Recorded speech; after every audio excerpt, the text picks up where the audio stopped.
আসসালামু আলাইকুম ফ্রেন্ডস, আমি একটা সুন্দর আচারের রেসিপি নিয়ে চলে আসলাম তোমাদের সামনে। তো চলো আমি কিভাবে আচারটা তৈরি করতেছি তোমাদের সামনে তুলে ধরলাম। ভালো লাগলে অবশ্যই লাইক কমেন্ট শেয়ার করো। তো আমি প্রথমে কুলগুলাকে ভালো মতো ধুয়ে নিয়েছি। ধুয়ে নেওয়ার পরে ভালো মতো সিদ্ধ করে নিলাম। আর তারপরে দেখো আমি এখানে চিনি নিয়েছি, আর এখানে মশলা নিয়ে নিয়েছি যা যা লাগে আচারে।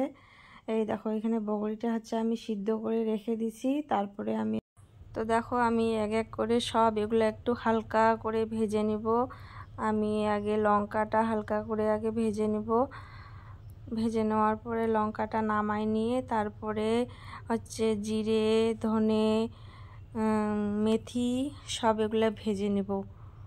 তো আমার ভেজে নেওয়া হয়ে গেছে, আমি এতে নামাবো। এখন এগুলো নামানোর পরে আমি সাইডে রেখে দেব।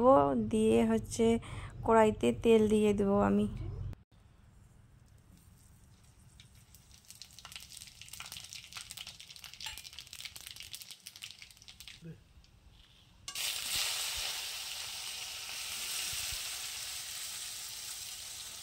তোমরা তো দেখলেই আমি ফোড়নটা দিয়ে দিলাম।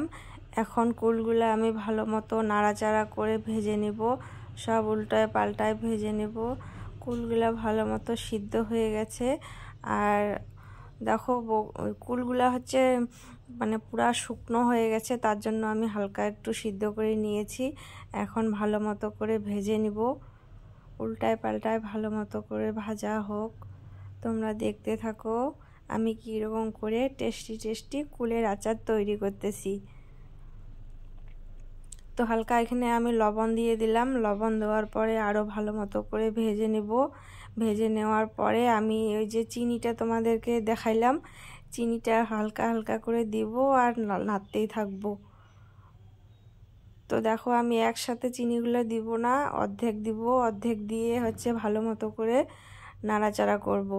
তারপরে বাকি চিনিটা আমি দিয়ে দিব। আমি গুড় দিয়ে এখানে করি নাই।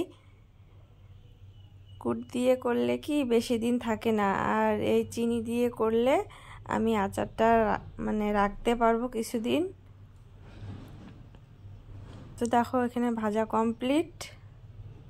আমার আচার প্রায় আর হয়ে আসতেছে। এখন সেই যে আমি মশলাটা ভেজে রেখেছি, তো দেখো এটা মিক্সিতে হালকা গুঁড়ো করে নিয়েছি। এখন ভালো মতো নাড়াচাড়া হয়ে গেলে আমি এতে মশলাটা অ্যাড করব। তো দেখো আমার কুলের আচার একদম রেডি, প্রায় হয়ে গেছে। এখন মশলাটা ভালো মতো করে মিশাইতে হবে। তো দেখো কি সুন্দর হয়েছে, কালার আসছে কি সুন্দর আচারের। তোমরা দেখতেছো কি সুন্দর একদম সফট হয়ে গেছে। এটা কিন্তু এখন খাওয়ার জন্য একদম পারফেক্ট। আমি এতে এখন মশলা অ্যাড করব সুন্দর মতো করে। অল্প অল্প করে মশলা দিয়ে ভালো মতো করে নাড়াচাড়া করতে হবে উল্টায় পাল্টায়। তো দেখো আমি প্রথমে অল্প একটু মশলা দিয়ে ভালো মতো করে এখন নাড়তেছি।